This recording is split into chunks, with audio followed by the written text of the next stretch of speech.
Welcome to everyone this beautiful sunny day. I really appreciate you all coming out and hope you appreciate the beach afterwards. We're delighted today to have two very distinguished guests. The first, of course, is Grant Stevens, who has come a long way from Brisbane, Australia.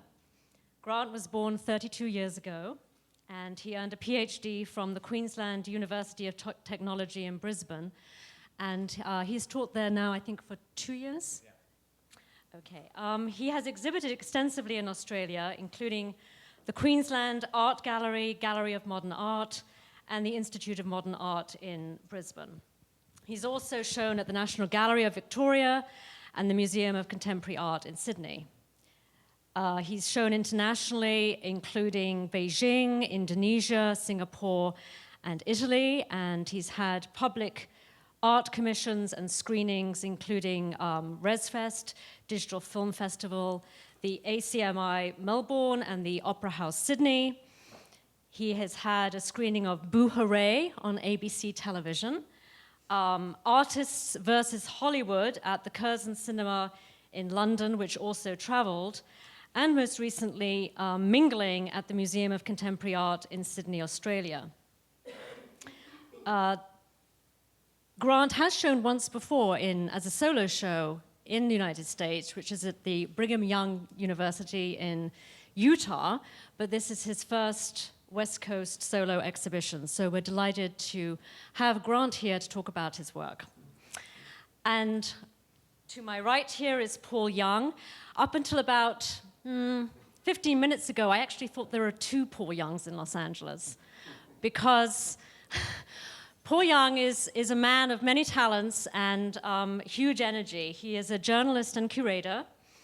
His articles have appeared in numerous magazines and newspapers, including the New York Times, the Los Angeles Times, Rolling Stone, Variety, Art News, and Art and Auction. He has been an art columnist for the Los Angeles Times and Angelina magazine, and he served as a senior editor at Daily Variety. That was the other Paul Young, by the way. I thought that was a different Paul Young. More recently, he has authored a text that was published by Taschen called Art Cinema, which is a comprehensive overview of how art practices have converged with moving imagery.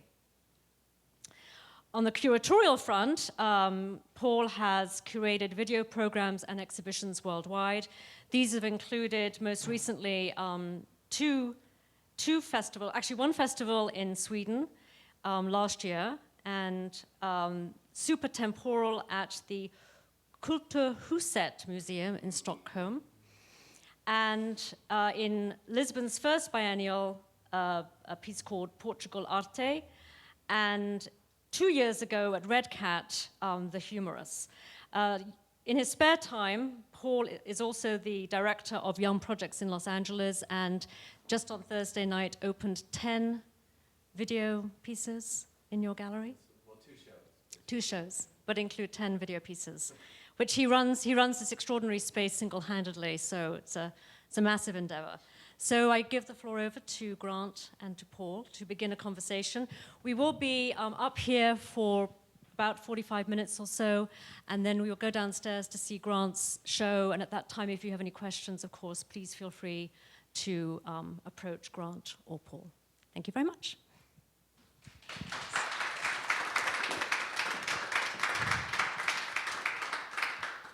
Well, thank you all for coming, and basically what I wanted to do was sort of take you through Grant's practice and the evolution of his practice, because it really will help you look at the work downstairs and see where it comes from.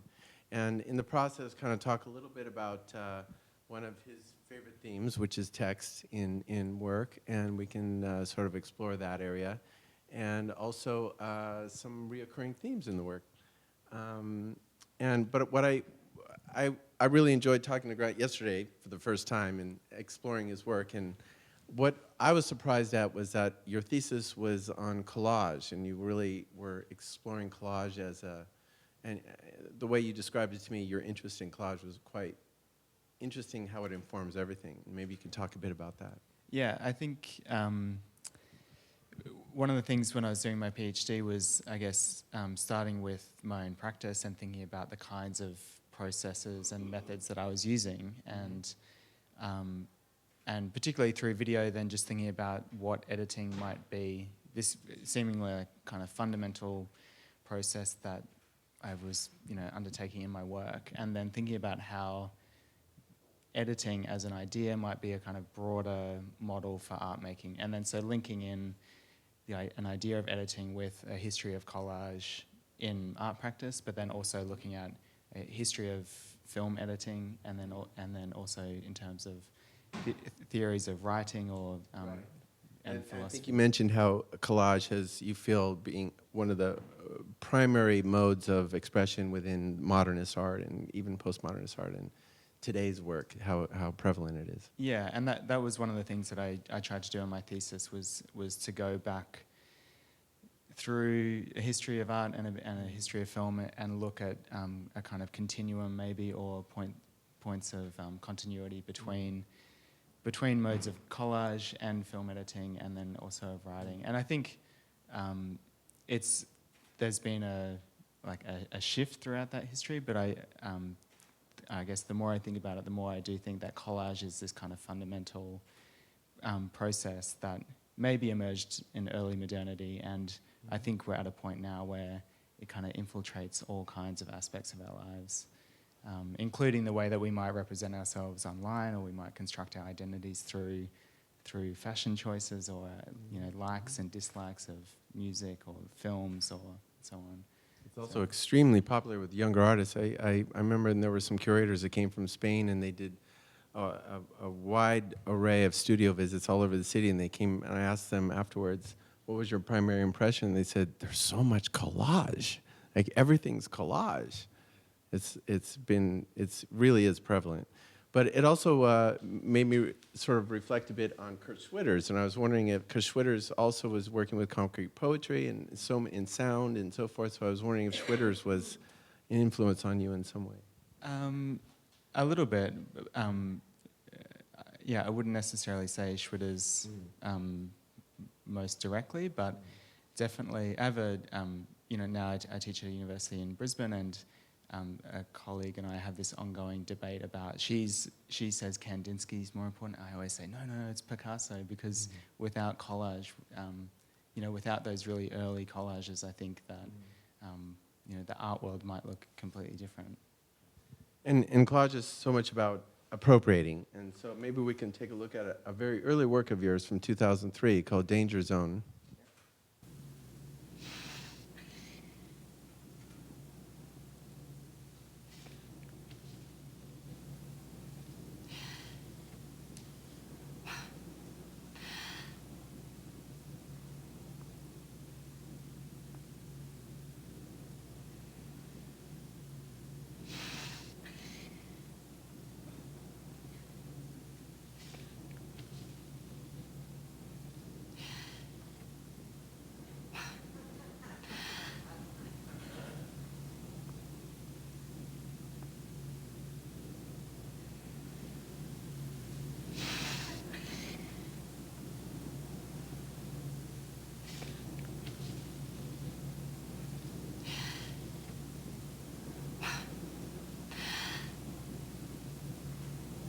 You can see this work is still about words. You want to talk about this work just briefly? Yeah. So this isn't the first video I made, but it's in a way indicative of how I started using video, which was, in a really basic way, take found footage, found imagery, and then get it in the timeline and start cutting it up and putting it back together and taking bits out or rearranging them, reversing them, putting them out of order. And for me, this was something that was really compelling about the potential of using video as a way to take something really familiar or, and in a way iconic, or something that's maybe shared amongst, shared within our kind of popular experience, and then transforming it or altering it as a way to alter the original meaning, but then also create something new or different, or something that might kind of challenge or upset or disrupt those conventions that we're really used to. Which is an idea of collage, basically. And most people look at this, they wouldn't really consider this collage, but you consider it a piece of collage. Yeah, and like for me, this is a work that I was making around the time that I started my PhD. So, and trying to work out that kind of like parallel between, or connections between editing in filmic terms and, you know, a kind of history of collage in art practice, and trying to find points of connection, or for me it was a big part of that was just trying to understand what the hell I was doing, you know, and because working in the studio on works like this, you know, a big part of that is just intuitively moving bits in the timeline, and you know, at one point I thought, okay, what if I take the dialogue out of this scene? What would that look like, you know? And so. By the way, if anyone has a question while we're talking about these individual works, please. What about the copyright? I mean, this is the thing that really, you know, you saw the thing with Shakespearean song where he took something and made it new, but there's still the copyright. So the copyright of that film, how did you get past that? You didn't, Well, right? No, and Sorry to ask you. hopefully they're not after me. But for me, this is also why looking at that history of collage is important, because for me, I look back and I think, well, models of appropriation have been part of art practice for over 100 years now. So I know that it's not necessarily the same thing, but for me, that's an important kind of marker, is to look back at early collage and say, well, appropriating imagery, appropriating text has been a mode of art practice for a long time now. And it's a gray area, but if you alter a work significantly enough, you can get by with it. It's all right. But if you were to just if he did have the dialogue, for example, and ran a straight scene, it would be impossible. He would have to get the rights for sure. But if you alter it enough, you actually do not need to get the rights. You're still in a gray area. It's still the image. It's not crude, obviously, and they still have the rights to their image. Yeah. And they really only come after you if you make a lot of money anyway. They make money. And in fact, that brings up another area of Grant's work, which is recurring, and that is the notion of cinema, which you seem to come back to time and again. And this was from 2003, and in the late 90s, there was a huge interest among contemporary artists and cinema, and working with cinema tropes, and really exploring cinema as a dominant media form. In other words, a form that is really influencing all of us. It had tremendous power on all of us at that time. I don't know if cinema does to that degree anymore, but at that time it was quite prevalent to discuss media in your work. So I'm wondering if you could talk about your relationship to cinema itself. Yeah, I think it's not something that I necessarily planned or thought I'm actually really interested in film or cinema. It's probably something that's emerged over time, and in a way, I think still it's a massive part of my visual culture, and I think maybe our visual culture. And one of my big interests is that I think, kind of gives us cues or clues to understand how we operate in our daily lives, and that kind of relationship between popular representation and then what we do in our own lives and how we construct meaning or have relationships with other people in our daily lives is something that I'm really drawn to and try to work through in my practice. Which actually brings us right to Some Want It All, which maybe we can look at. This is 2004. And maybe we can say beforehand that, do you want to say what this is from? Or we'll watch it first? Yeah, I'll play it. And then Okay.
what's really beautiful about this piece is that it does have a sort of narrative that it's almost as if this artist could have made this up and it still works beautifully, but these are in fact taken from movie trailers, right?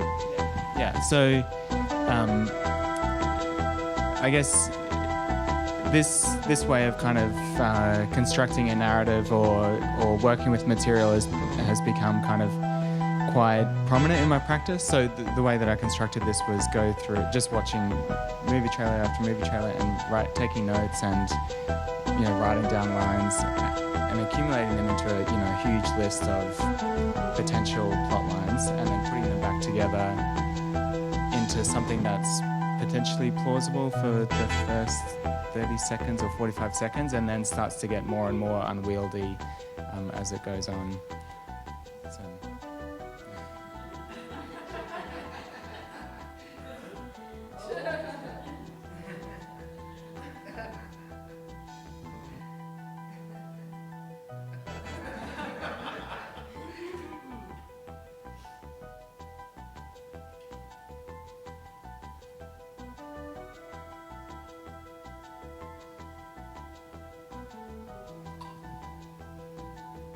And what's another part of your practice is this notion of cliches, and these aren't specifically cliches, but they are from this world of language that is being thrown upon us daily by the media, which is something that you're obviously very interested in. I think it's interesting to look at cliches because art is about being original and unique, and yet to look at cliches is sort of counterintuitive in a way. yeah, and so cliches are something that come up again and again in my practice, and I think a big part of that is the idea that we might be really self-conscious of them, or we might know that when we say something that's a cliche, that, oh my God, I can't believe I said that. But at the same time, that these words still have meaning, or that they're still potentially really loaded with meaning, but at the same time might fall flat, or potentially fall flat if it sounds like it's too hackneyed or too overcooked. So, and in a way, that's one of the things that really interests me about language, is that it has a kind of abstract quality, as well as how it's this like fundamental thing that we're using all the time. There's only a certain number of words that we can use. We have to put them together in different sequences to try to communicate with each other, and also then make sense of our own experiences. And also with a cliche, it's always something that you're worried to use. For example, you sort of feel like there's something wrong with using a cliche, right? That you never want to fall back on the use of a cliche.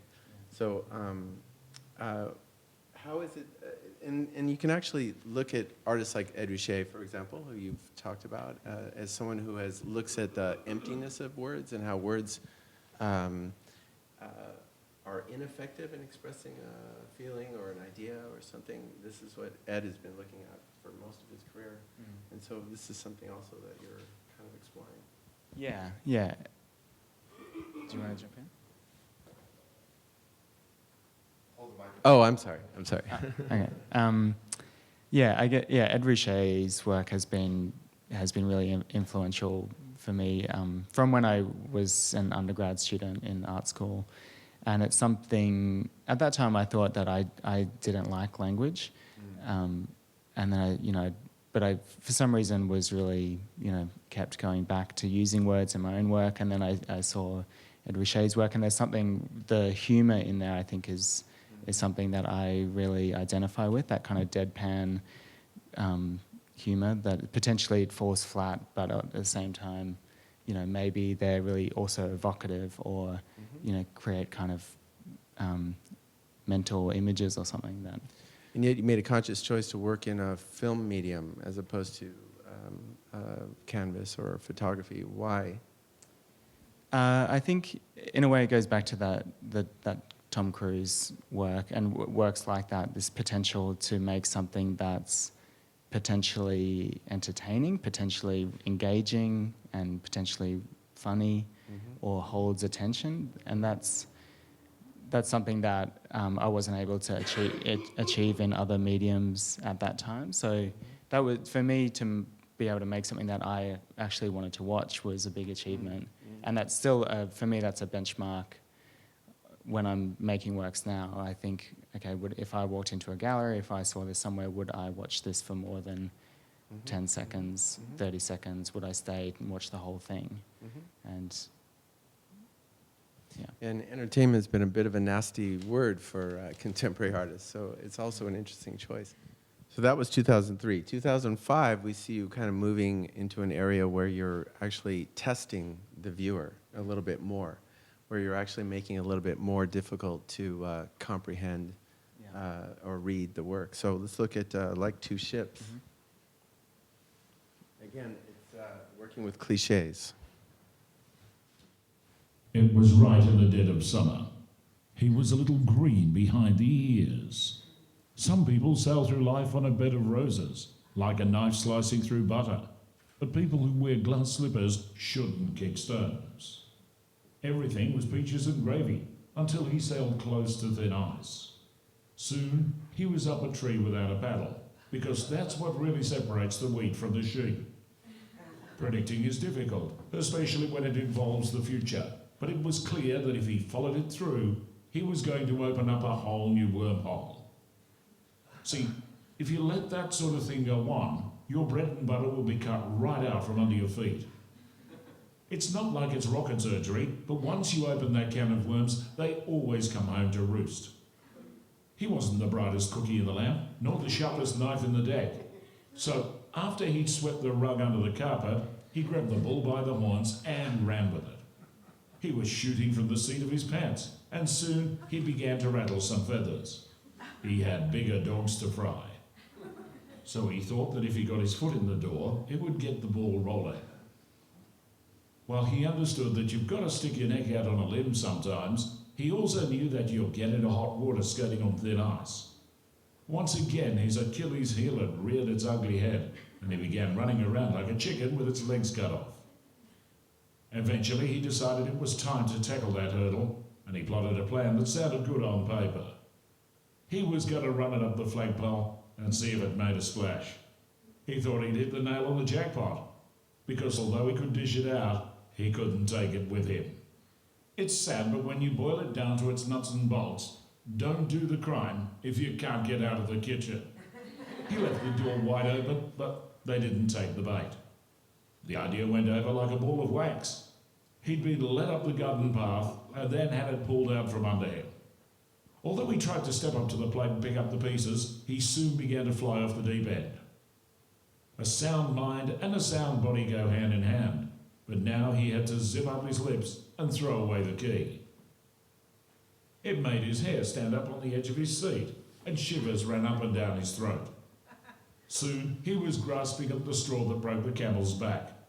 The foot was on the other hand now, and it was as plain as the egg on his face.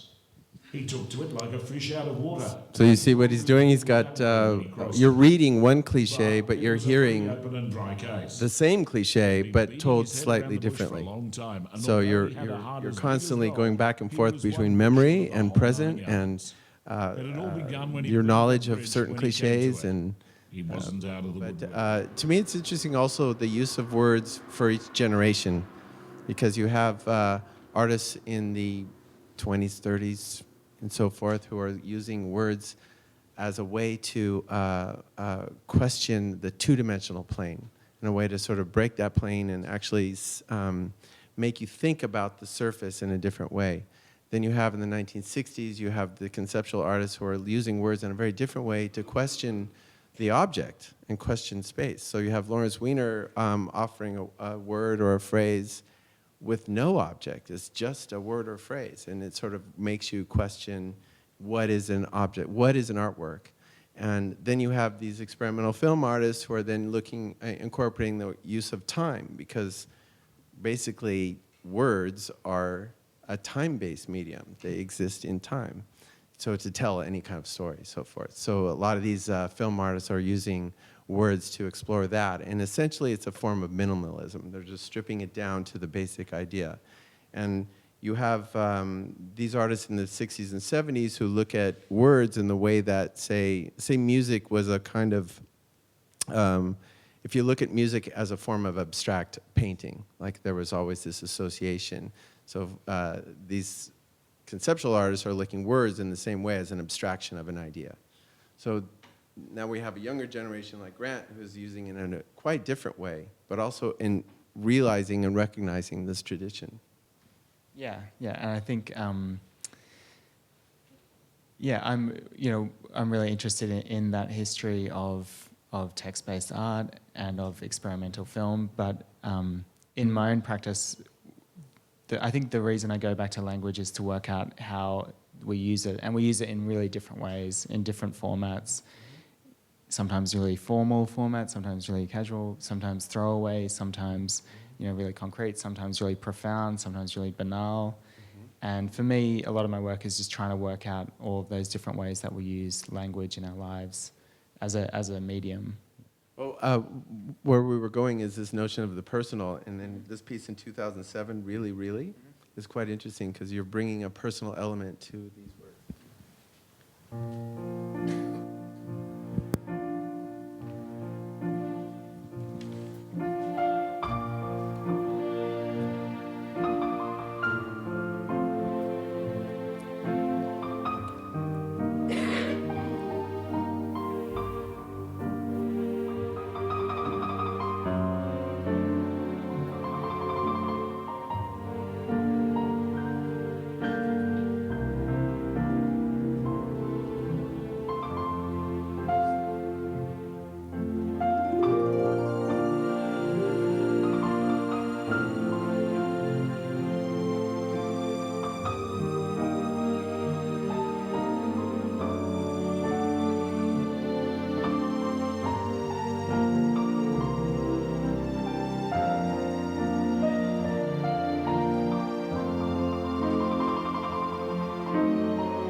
It's interesting how you can actually read it, you know? What about this and how it is personal? Yeah, maybe not. I won't go into the gory details too much, but this time I was, in a romantic relationship that was long distance, and so all of our communication was textual. So whether on the phone or in emails or in messages, the whole relationship has to be in word form. And so I was thinking, quite sincerely about, how to say, I really love you, I really want to be with you. These phrases that have been used a zillion times before and therefore seem to have no meaning if you text that to someone on the other side of the world. Like that it didn't seem to say enough, right? And so I was thinking about, in a really sincere way, like how to, that limit of language and how to try to test that or to represent it in a way. So, and I was also thinking then, like, there's only these set words that fit the right application, and the classic one is "I love you." There's nothing else that can substitute for those words. You know, there's metaphors and there's ways of showing it, but we still have so much emphasis on these few words, and it's like a universal understanding that means a particular thing. And this is a piece of it's a three-dimensional work. It's a sculpture that hangs on the wall, but it uses sound. He uses sound often in his other work.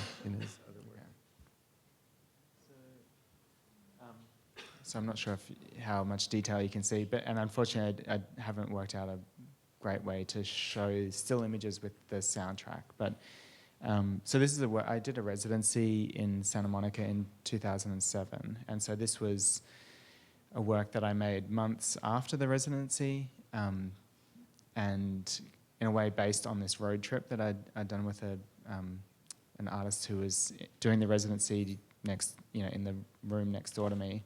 He's from Mexico City, and so his English wasn't great, and I don't speak any Spanish, and so we had 10 days together in the car driving through California.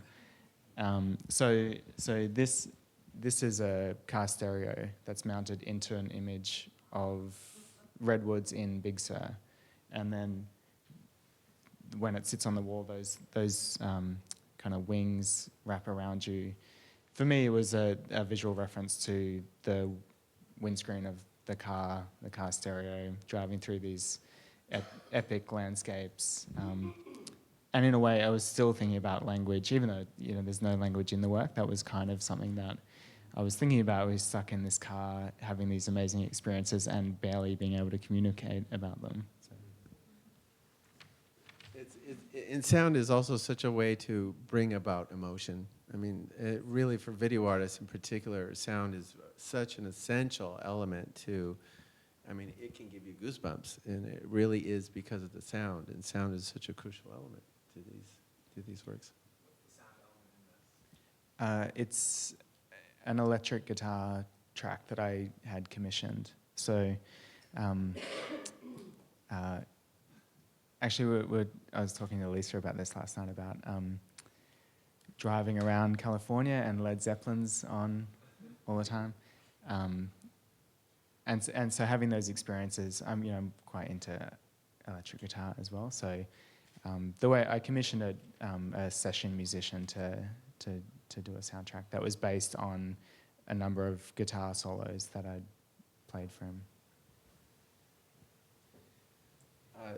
I did want to sort of get into the idea of landscapes a bit later after we got to a couple others, but maybe we could touch on it here. And notion of landscapes is also a theme that he seems to return to quite often. And there's also a notion of spirituality, which you do see in the Oprah Winfrey piece downstairs. There's a notion of the spiritual that keeps reoccurring, and I also see these notions of the mandala, right, that you have quite often. And maybe you could talk a bit about that. Yeah, I think that in a way that spiritual stuff that's in there is, again, me trying to work out where I fit with this stuff. I was raised Catholic, and so brought up in a kind of spiritual way, but then at a certain point realized that maybe I didn't believe in God. And so those questions are still there for me about, living a secular life, where do we find meaning, where do we find kind of moments of reflection and contemplation, and moments where you do get shivers or you understand that you're part of something much bigger than yourself. And a lot of those moments for me happen with encounters in the landscape. And so whether that's in the redwood forest and you have this kind of amazing feeling of that it looks like a Disney animation, but it's also, these epic trees that have been there for hundreds of years. Or it happens watching a sunset, or it happens standing in front of a massive waterfall, where you have a sense that you're tiny, or that you're just one element of this huge, enormous context.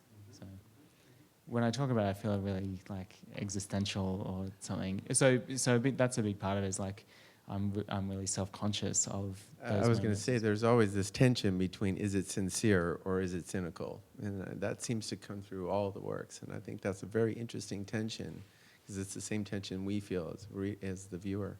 Yeah, well, that's good because that's what, in an autobiographical sense, that's what I'm trying to do in the work is actually work out where I sit because I think, inclined both ways to seek out sincere moments of expression and contemplation and reflection and connection with people, but at the same time being really self-conscious that I'm using cliches or this has been done a million times before or that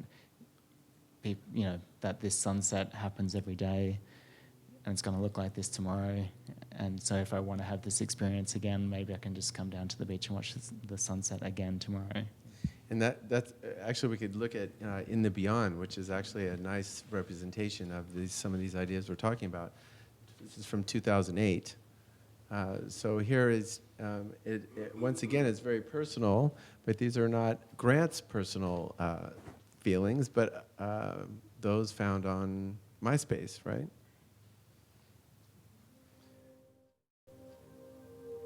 Maybe you can describe what they're seeing. Yeah, so all of you might not be able to read every bit of text because it's quite small, but so all of these lines were, accumulated from people's MySpace pages where they are describing themselves in terms of what they like, what they dislike. Laughter is a really good meal. These are.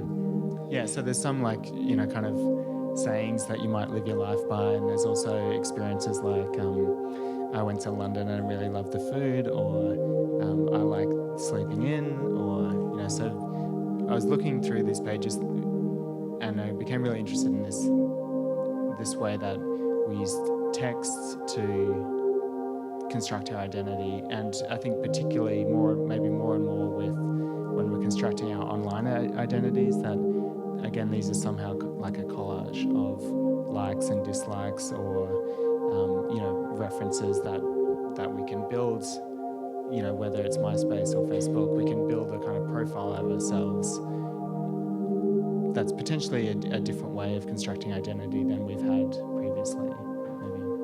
It's interesting to me formally that it takes the form of a mandala because there's a lot of, especially here on the West Coast, there's a great tradition of artists like the Whitney brothers and artists who have, and Oscar Fiskinger, especially experimental film artists who are using spiritual ideas in their work. And this kind of has a similar approach. The music has this kind of faux spiritual quality to it. So how do you relate the spiritual side, this so-called spirituality, with people talking about themselves on Facebook or MySpace? Well, yeah, for me, it's about trying to work out that relationship between how we construct our identities, how we reflect our own identities, and place ourselves in those bigger contexts. So, again, for me, this is a question about where we find moments of contemplation, where we find moments where we can stop and have a quiet moment and think, who am I? How do I exist? Those kind of much bigger questions.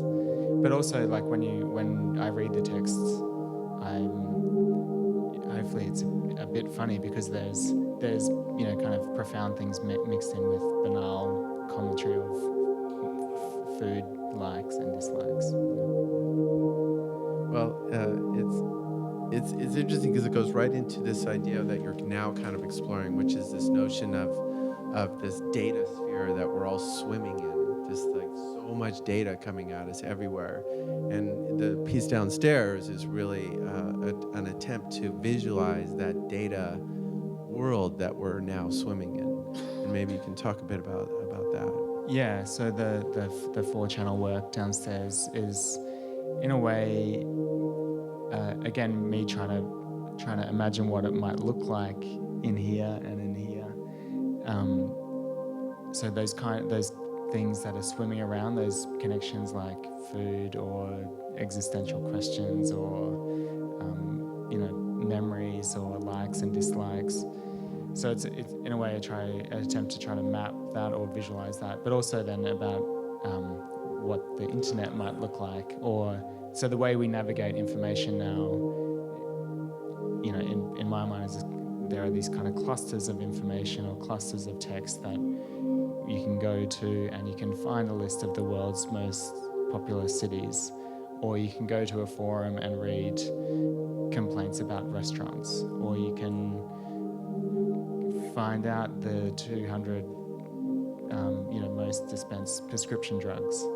So there are these kind of like clusters of information or of data that we're constantly swimming through, or moving through, and maybe taking bits, identifying with some bits, and not identifying with other bits, and moving through. And you've decided to work with a time-based medium to do that, which seems to make sense. But it was interesting to me when you told me how you first got into video and why video, and it wasn't necessarily a conscious choice. I want to be a video artist. Maybe you can talk about that a little bit. Yeah, I think there's a few things, like the potential to make something that's time-based, that evolves over time, and that might lead you in a certain direction, is something that I was really drawn to with video, but also the installation potential. So, for example, in the 4-channel work downstairs, the potential to create an environment or a whole space that you're immersed in, and that it has visual elements, has audible elements, and has a spatial element. So that idea is, for me, is still something that I'm drawn to with video. The potential to construct spaces that maybe are like mental spaces or psychological spaces or emotional spaces and physical spaces, and all of those things may be coming together. I think you mentioned to me that you, in your art school, there were no departments necessarily. You were encouraged to explore all mediums. Yeah, and so the art school that I studied at is now where I'm teaching. So, and it's a little bit atypical because there's not a painting department, a sculpture department, a drawing department, a video department. So we're all the students are in together and encouraged to work across formats and mediums and processes. And I think, so that's something that's in the last, maybe 5 years I've been really conscious about in my own practice, that not every idea ends up as a video. And sometimes, the best way to represent a certain idea might be in a drawing or a collage or a lenticular or a photograph or an object or some other format. Yes.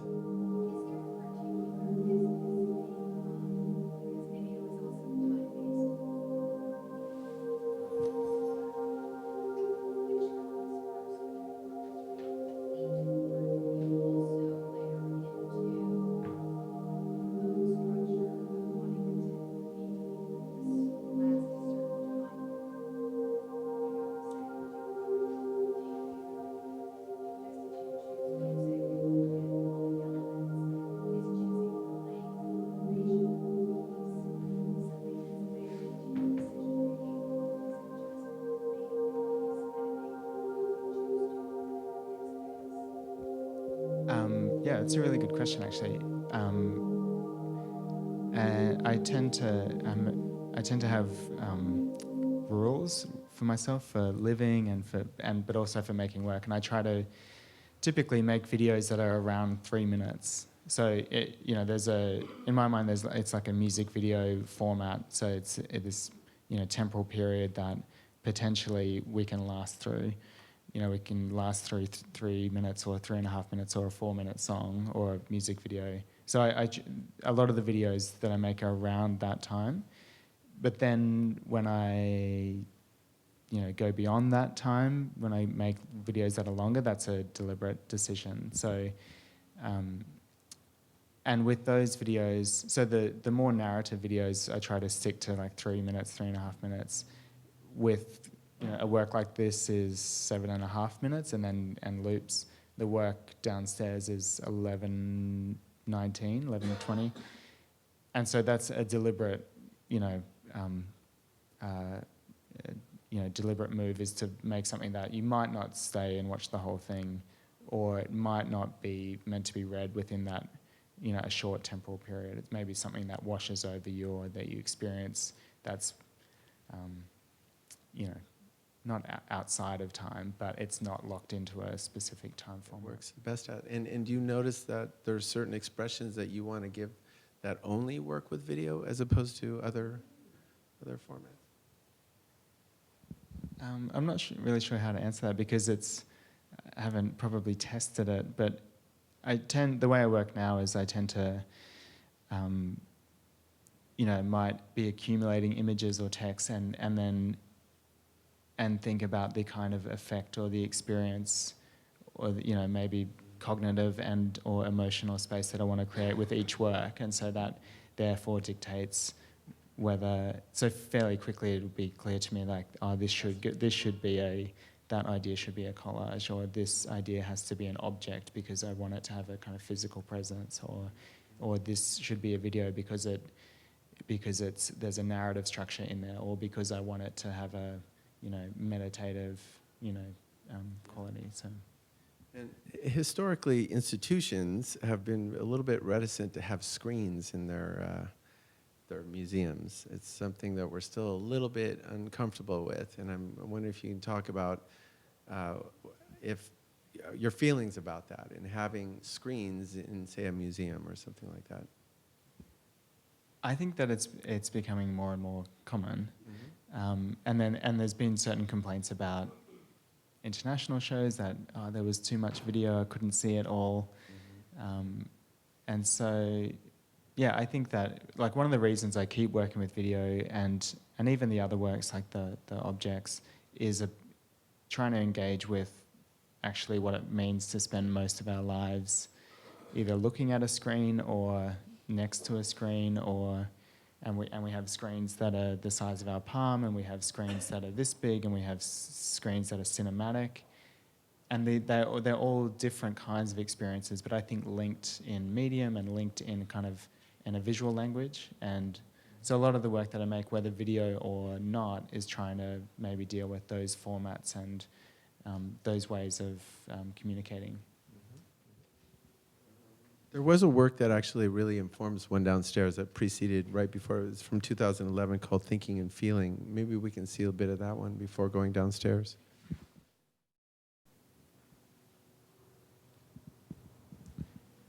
This one takes a little while to get to build into it. So it's one of the deliberately slower, more meditative ones.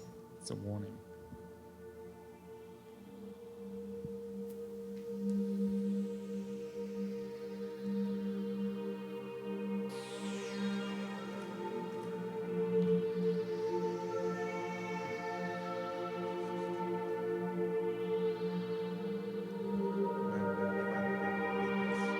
It takes a while to be able to read it. So what we see on screen this is the first one that I made in a 3D space, or the first time I used a three-dimensional animation space. So it's one sentence of 10 words that's repeated 100 times.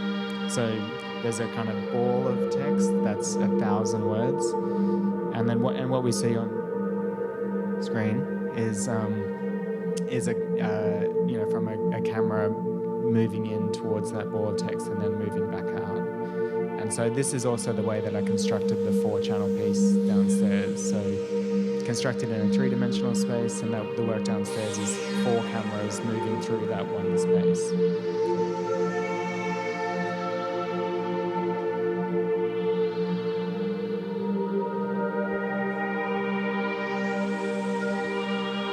I guess as a background to this work, I was at the time having a bit of trouble sleeping, and so I would do that thing of lying in bed thinking, okay, now relax, now stop thinking, now go to sleep. And so I was then trying to, and that never worked. And so I was trying to think of how to make a work that represented that feeling of being in control of your thoughts and trying to let your thoughts go and trying to control relaxing, and that kind of maybe liminal space between consciousness and unconsciousness. So that's why the kind of formal composition of it is an attempt to kind of represent these flickering moments or that kind of wavering feeling. What's also interesting to me is that you're evolving into a slower pace as the works go along. And the earlier works that reference cinema are naturally more kinetic and more faster. And they do work on a smaller or a cinematic screen, whereas these kind of works do work more like a painting, actually. It's you come up to it and you experience it at your pace, and it has the pace of your heartbeat, really. And I feel like a lot of video artists that do installation work in particular take that pace. They bring it way down, and it has a really strong effect that way. And it's interesting. Have you noticed your pace kind of changing as you've gone through? I haven't noticed it until you mentioned it, and it might not be a forever slower thing. But at the moment, I think probably partly because of the things that I'm interested in I have a really busy life. We all have these really hectic lives. We all run off our feet.